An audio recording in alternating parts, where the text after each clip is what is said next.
এই গোলাপগুলো দেখছো না, এগুলো না কালকে যখন আমি আসছিলাম বিকেলবেলায় তখনই কিনেছিলাম। অ্যাকচুয়ালি আমার মেয়ে বলল যে, "মা আমার বুকে মেকিং কম্পিটিশন আছে, তো আমার জন্য রোজ লাগবে।"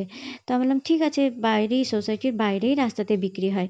তো যখন কালকে কিনছিলাম না, তো আমি ছোট, ছোট বাচ্চাগুলো থাকে না, এই খুব বেশি হলে 10 থেকে 12 বছর এরকম, তার নিচেও হবে। ওরা ভাই-বোন মিলে সব বিক্রি করে, ওই নার্সারি থেকে নিয়ে আসে। ওর বাবা-মারা নার্সারিতে কাজ করে, ওখান থেকে নিয়ে আসে। তো আমি বাস এতে বলছিলাম যে, "রমি দেখ, তোর বুকে মেকিং হয়ে যাবে না এতে?"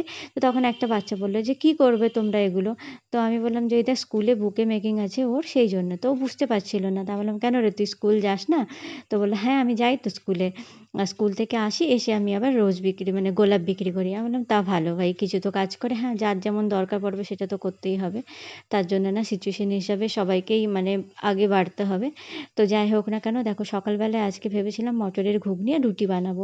অ্যাকচুয়ালি আজকে দুপুরবেলায় রান্না করার কোনো প্ল্যান নেই আমার, যার জন্য মটরের ঘুগনি আর রুটি। আমি সবসময় এটাই করি যে, আমার যদি দুপুরবেলায় রান্না করার ইচ্ছা না থাকে, তো আমি সকালবেলা না এই ব্রেকফাস্ট যেটা হয় না মেয়েকে দিই, সেটা এমনভাবে বানিয়ে নিই তাকে আমাকে দুপুরবেলায় আর রান্না করতে না হয়।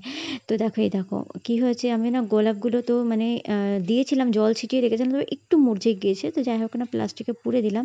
আর রুটিটা সব বানাতে পারলাম না, যেহেতু এই যে মটরের ঘুগনি বানাতে বেশ ভালোই সময় লাগে।